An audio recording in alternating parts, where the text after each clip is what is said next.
Lezi indaba zehora lokuqala sikwethulela zona bukhoma ekubukhulile SABC eAuckland Park eGoli bukela nazi ezinohlonze emini nje. At this stage there is no talk of the DA pulling out of the GPU.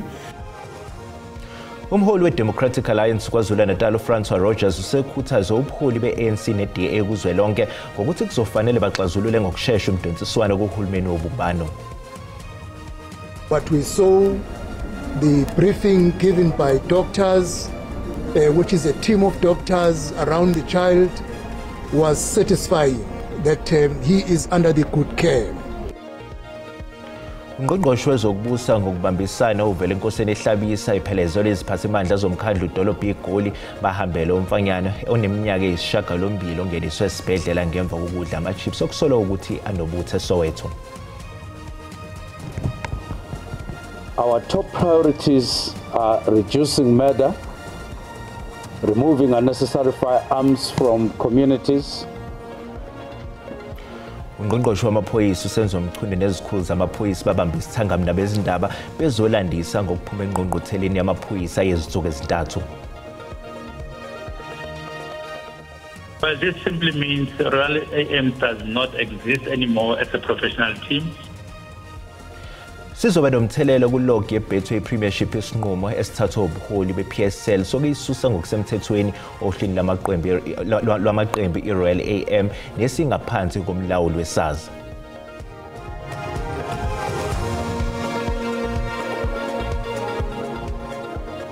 Ukuthola kube kuwembukeli ngiyakwamukela ezindabeni zehora lokuqala ezinqqa phambili kanti futhi ke zihamba phambili kuSABC 1 Mzansi for sure igama lami nginguDaud Phungula.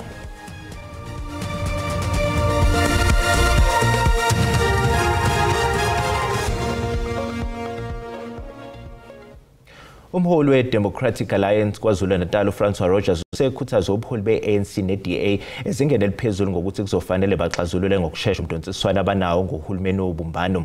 Esithangamini nabezindaba eThekwini namhlanje iDA esifundazweni iveze ukuthi ukufufusa koqhekeko phakathi kwamaqembu amabili kuzwelonke akunamthelela kuhulumeni wesifundazwe eMgungundlovu. uRogers uthi kunesidingo esiphuthumayo sokuthi iANC neDA ezingene eliphezulu baxazulule abangaboni ngakho ngasolinye kungaze kuchaphazele uhulumeni wobumbano esifundazweni. Ukholelwa ukuthi kufanele omabili amaqembu abeke phambili okudingwa ngabantu. At this stage there is no talk of the DA pulling out of the GPU, but it really all depends on what happens at a national level, which is why one of the reasons I'm calling this media conference to impress upon our colleagues, all of our colleagues at a national level, from every political party, is that they now need to start engaging in earnest. Isishayamthetho saKwaZulu-Natal iDA ibambisene kuhulumeni wesifundazwe neIFP neANC kanye neNFP. uFrancois Rogers uthi selokhu bathatha izintambo zokubusa ndawonye nalamaqembu emva kokhetho bayakwazi ukulawula ngendlela izinselele abahlangabezana nazo esishayamthetho eMgungundlovu. We don't have it at a provincial level. We don't have the IFP attacking the DA attacking the ANC, or the NFP commenting about the IFP. It just doesn't happen. We have our differences, and we certainly do. It's not a perfect government of provincial unity, by no means, but we don't take noise outside of the provincial executive and outside of the government of unity. Kusenjalo unobhala jikelele weANC ufikile embalula uveze ukuthi bazohlangana kusasa neDA lapho kuzobhungwa khona ngesimo esiphathelene nokwenyuswa kweVAT okuyintela yempahla ethengwayo. We met with the DA on Saturday and the Freedom Front Plus on Sunday. We will meet next week again in terms of interrogating and concretizing the way forward on the question of the budget. Uphiko lwentsha ye-IFP lubambe imashi eThekwini ngenhloso yokuzwelana nentombazanyana eneminyaka eyisikhombisa iyadlwengula eMatatiyala e-Eastern Cape. Njengamanje sixhumana-ke nentatheli ye-SABC uMlondi Radebe khona-ke eThekwini. Mlondi, asikwamukele-ke ezindabeni, ngabe uthini umlayezo walolu phiko njengoba likhethe ukuphuma ligcwala emigaqo namhlanje?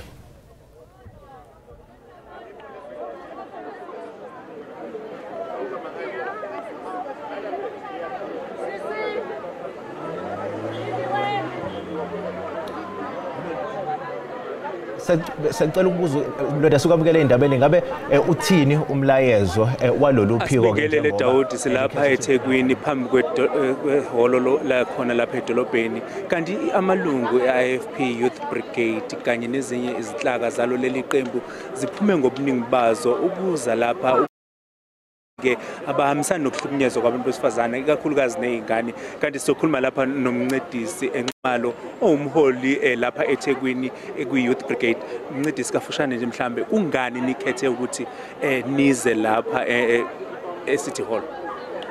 Angithokoza ukuxosha ithuba njengoba silapha sikholela izathu ezimbili esokuqala esokuzwakalisa ilaka lethu elikhona njengamanje likathisha omkhulu ohlulwa ukwenza ubuholi njengomholi okwenzeke eEastern Cape lokhu kokudlwengula kuka dadwethu omncane uCwecwe okwesibili ke ukwenza ke nje imikhankaso yethu ejwayelekile ukuzokhuza amadoda ukuthi awayeke ukuhlukumeza abantu besifazane nezingane okwesibili ke futhi esikushoyo ukuthi lokhu kwenzekile eEastern Cape yebo siyavuma kodwa lesihlava kusona nje isihlava kuphela Eastern Cape kodwa senzeka iningizimu Afrika yonke ngakho ke njengoba silapha ke sizohlaba ikhwele ukuthi amadoda awenza isiqiniseko sokuthi indawo abahlala kuzona zibenza isiqiniseko sokuthi neziphephile abantu besifazane bathembe thina njengamadoda ngakho ke akuzwakala ukubona umuntu wesifazane noma ingane uma ihlangana nendoda ibona ukuthi ayibaleke okwesibili uthisha omkhulu lo wale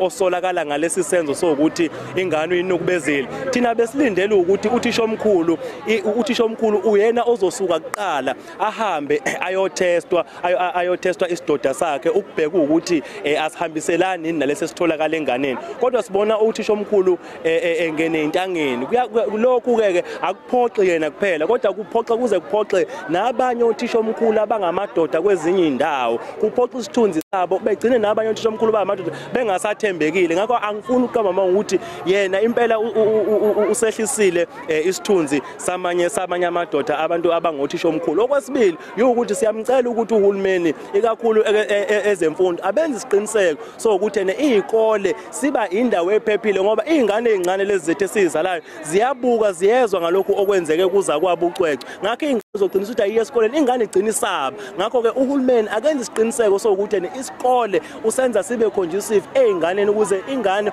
ukuya esikoleni ikujabulele njengokulindelekile. No sibaya kakhulu umncedisi kanti ke sizozama ukuthi sikhulume nabanye abantu abasha nabo bahambele kakhulukazi le picket lapha edolobheni laseThekwini asibingelele siswami sicela igama nesibongo bese sifinqela nje afushane ukuthi kungani wena uyingxenye yale picket. Igama lami nguBonisiwe Zungu ngisuka esikoleni sase-Ashaville ngi-secretary khona so ngi-under i-South African Domestic Student Movement and ngithathe le movement le ngenxa yokuthi baningi besifazane abahlukumezekayo nezingane esiphila nawe emhlabeni and futhi kubona laba bantu laba abenza lezi zinto lezi abakutholi ukuboshwa abatholi ukuhlala ukukhokhela izinto lezi abasuke bezenzile wrong so siyacela abantu ukuthi uhulumeni abe nathi amelane nathi ukuthini sithola bonke ubulungiswa kuzo zonke izingane nabantu besifazane abahlukumezekayo. Siyabonga kakhulu sisifundile. Asibonga kakhulu kanti ke ikakhulukazi abantu abasha lapha bakhala ukuthi ke kubalekile ukuthi abantu besilisa kube yibona abavikela abantu besifazane ikakhulu kulezi zigameko ezifana nalezi kanti izikolo bathi kufanele kube indawo eziphephile lapho abantwana bekwazi ukuthi bakwazi ukufunda khona. Asibuyisele izintambo ngakuwe studio Dawudi. Sibonga kakhulu ke intatheli yezikole izindaba zeSABC umlondi wakade besibikela bukhoma eseThekwini kanti uma sihlabela phambili umsolwa oneminyaka engama-58 ubudala onguthisha osolwa ngokudlwengula intombazanyana eneminyaka eyi-13 ubudala yasesikoleni samabanga aphansi eMakotopong eLimpopo uthi uLibofuze yilo oluzomkhipha kuleli icala lo msolwa ufake isicelo sebheli enkantolo yemantshi yaseMankweng eLimpopo. Ummeli womsolwa efunda isitatimende esifungelwe uthe umsolwa angeke alifilathele elakuleli njengoba wezwa ukuthi ufuna amaphoyisa waya kuzinikela emaphoyiseni. Kwakunzima ke kuye ukusula emsebenzini njengoba ummangali efunda kulesikole abefundisa kuso.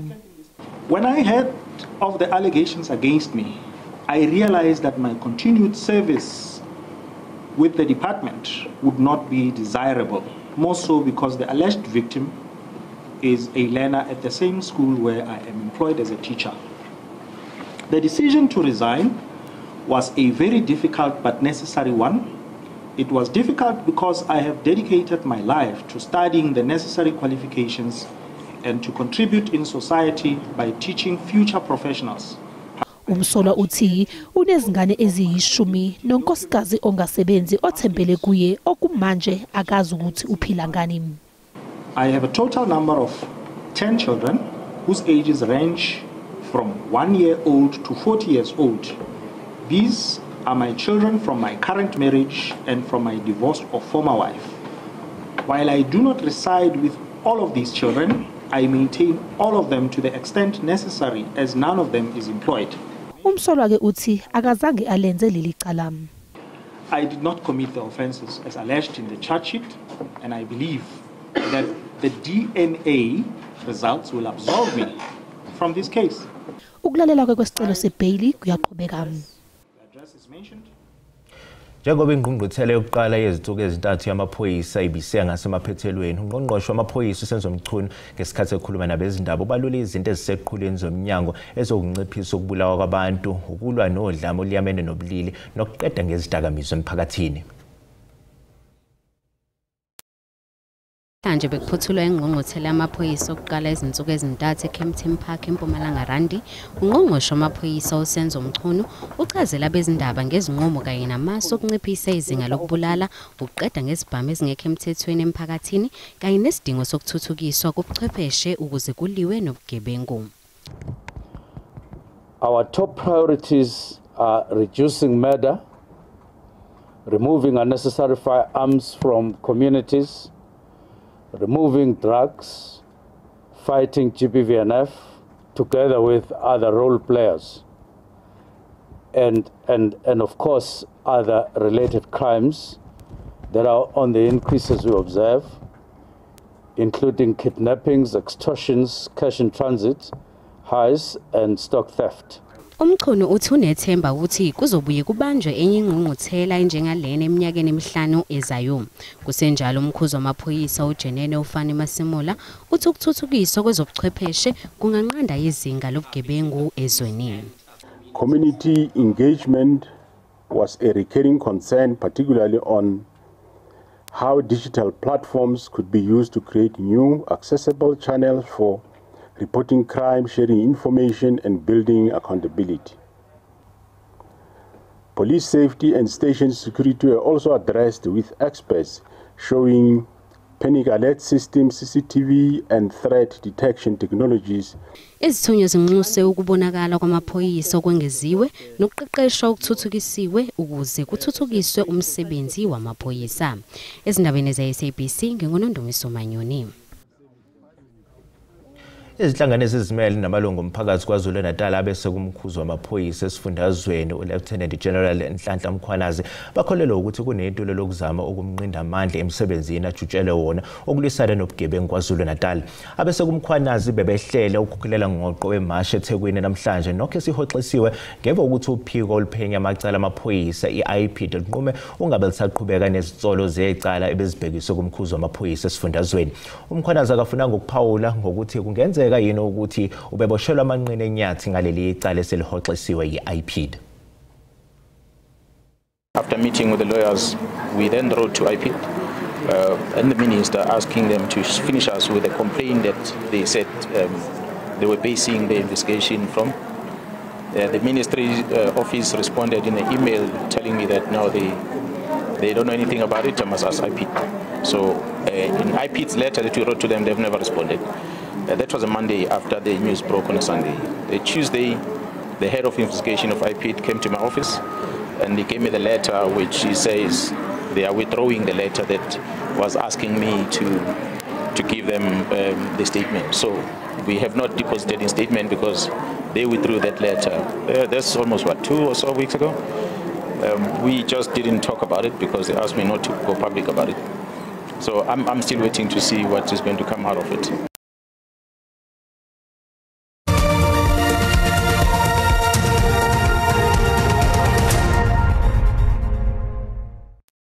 Ukela sikubingelele sokwamukela uma ngabe usanda ngena odabeni oluphambili besibiko ukuthi Umholi we-Democratic Alliance KwaZulu-Natal uFrancois Rogers usekhuthaza ubuholi be-ANC ne-DA kuzwelonke ngokuthi kuzofanele baxazulule ngokushesha umdonsiswano kuhulumeni wobumbano. Bukela sikhumbuza ukuthi lezi indaba ziyatholakala ku-YouTube naku-SABC Plus. Ngena ukuze uzicinge ngamagama athi SABC izindaba nakanjani uzozithola kunjalo bazo. Ungqongqoshe wezokubusa ngokubambisana uVelenkosini Hlabisa iphelezwe iziphathimandla zomkhandlu dolobha iGoli bahambela umfanyano oneminyaka eyisishiyagalombili ongeniswe esibhedlela ngemva kokudla ama-chips okusolwa ukuthi yanobuthi eSoweto. Ngokubambisana uVelenkosini Hlabisa uthi ubone isimo akuso umfanyana oneminyaka eyisishiyagalombili esibhedlela eBaragwanath eSoweto sithembisa. Uhlabisa ukhulume kanje ngaphandle kwalesi sibhedlela eGoli. Uthi uyabathemba odokotela nabahlengikazi ukuthi bayakwazi abakwenzayo. We put our prayers to God because doctors and nurses can do whatever they can, but the ultimate savior of a human soul is the Almighty God. What we saw, the briefing given by doctors, which is a team of doctors around the child, was satisfying. Phinde waveza ukuthi ukhathazekile ngentsha ezidlisa ushevu ngamasibomu ngenxa yokwentuleka kwemisebenzi. And when they interview them, people say, I'm unemployed, I have family challenges. We just want to appeal to our communities. Indeed, unemployment is a challenge to our young people, but it doesn't mean end your life. Abazodlulisela ku cabinet. We are going to escalate it to a cabinet level, that the organophosphate, while we are dealing with the problems affecting our people. That is why, even if I don't want to talk about the budget of the country, but the budget of the country addresses a number of unemployment issues, as we have rightly indicated. Owengamele zokuthutha eGauteng uKidibone Diade Hlabela uthi uma kuxoxisana ukuzama ukuqeda ukungaboni ngasolinyo phakathi kwezenhlangano zamatekisi ezimbili kungathela isithelo uzophoqeleka ukuthi awavale amarenki. uDiade Hlabela ubebamba umkhuleko nezakhamuzi eSoweto. Owengamele zemgwaqo esifundazweni eGauteng uthi kuyaxaka ukuthi sekushona abantu abangaka embangweni wamatekisi kodwa akekho umuntu osakhalelwe ngamasongo kasigonyela. Uthi abakwasidlodlo abaphakamise inyawo kuyonakala. It's a known fact that no one has been arrested, and ever since, maybe if I were to account for the time I've been responsible in this role, 2.5 years now, and I've never heard of any case number. Ubakhombe ngenjumbane laba baqwebhanayo kulemboni wathi uma bengalaleli basebenzisane azoma amatekisi abo angeke besakwazi ukusebenza. Abagibeli bamatekisi okuyibona ngezinye ikhathi abayithola bevika inhlamvu bethelwa amachaphazela lezimpi bathi sekuyethusa ukuyogibela itekisi ngoba wazi ukuthi kuphephe kangakanani.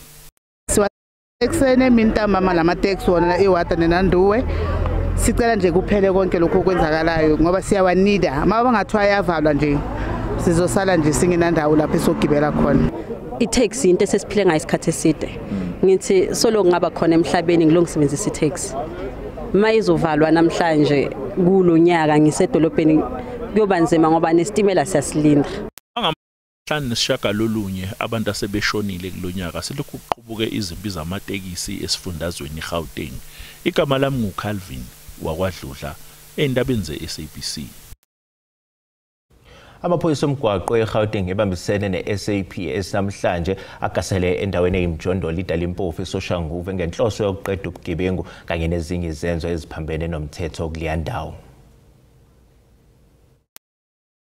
We have decided that we have to intensify our enforcement operation. We are here around Soshanguve. As you can see, we are in Dalimpofu informal settlement. The main purpose is to fight and combat crime in our communities. We have come to realize that we can no longer allow our communities to be terrified and terrorized because of the high crime levels, especially which is happening in Soshanguve. That's why we have decided to pounce on this informal settlement, because there's just too much lawlessness, starting from cable theft, murder, and so on, you name it. And that's why we are here in large numbers, to ensure that at least we can restore the confidence of our members of the public, to ensure that we keep crime in this area. That's the purpose why we are here. Osomabhizinisi abahlala ezindaweni eziseduze komfula iValley eBloemhof eNorthwest sebecela usizo kuhulumeni, lokhu kuze emva kokuthi kucekeleke phansi imizi kanye namabhizinisi abo ngenxa yemvula enamandla. Osomabhizinisi kanamalungu omphakathi bayakhala basithulise emvuthi imizi kanamabhizinisi kuceleke phansi ngenxa yemvula. Bonke bathi bakhathazekile ngalesimo. We had to leave, we had to take care of our animals. We've got cats and birds. We had to find a place for them, and it's a big impact on us, because you don't know what to do, where to go. And I put in a lot of money, and now everything is gone for nothing. I'm not going back there and build up again, and next year same thing. Imeya inxusa osomabhizinisi baxoxisana uhulumeni kazwelonke.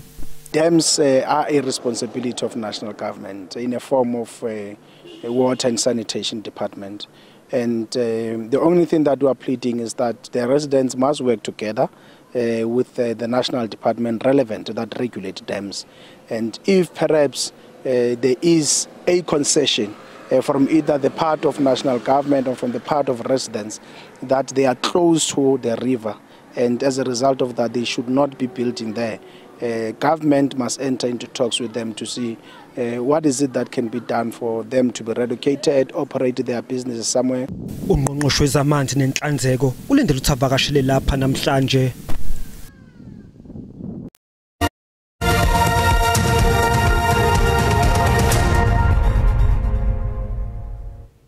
Kanti uma sibheka kwezemidlalo sizoba nomthelela kulog yeBetway Premiership isinqumo esithathwe ubuholi bePSL sokuyisusa ngokusemthethweni ohlwini lamaqembu eRoyal AM nesingaphansi komlawuli weSARS. iRoyal AM yamiswa ngozibandlela ngenxa yokukweleta kumphathi wayo uShoni Mkhize njengoba bekweleta iSARS igidi engama-40 zamarandi. Leli qembu alikaze lidlale kusukela ngasekupheleni konyaka owedlule. Ukuchithwa kwa iRoyal AM kuBetway Premiership kuzokwenza inguquko kulomqhudelwano, ngoba lokhu kusho ukuthi lo mqhudelwano uzoya ngasemaphethelweni usunamaqembu ayi-15, kanti futhi yonke imiphumela yemidlalo eyi-10 edlalwe iRoyal AM ngeke ibalwe. Amaqembu okubalwa kuwo neMamelodi Sundowns eqhwakele azophuca amaphuzu. Sundowns njengamanje ivule igebe lamaphuzu ayi-12 kwezimnyama ngenkani, yize kamagebhula zisenemidlalo emibili esandleni. Well, this simply means Royal AM does not exist anymore as a professional team, having their membership being cancelled or terminated by the Board of Governors, which is a decision-making body of the league. Well, what it simply means is that the league will finish with only 15 teams. Mkhize ubekhona emhlanganweni webhodi lePSL, kanti ubonakale noSenki Mnizi oseke wasebenza kwezinye ikhundla kulo leli qembu. Mkhize uhambe usaqhubeka umhlangano. Ukelo umhlahlo wesimo sezulu uyalandela emva kwekhefu.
Bukele sizibeka lapha ezehora lokuqala asikwazise ukuthi izindaba zolimi lwesiXhosa zangesonto sizodlala ngehora lesishagalolunye ebusuku ngenxa yokusakwazwa bukhoma komdlalo wesigaba esandulelo wamanqamu ku-Nedbank Cup phakathi kweMamelodi Sundowns neKaizer Chiefs kwe-SABC 1 ngehora lesithupha. Bukele usale kahle.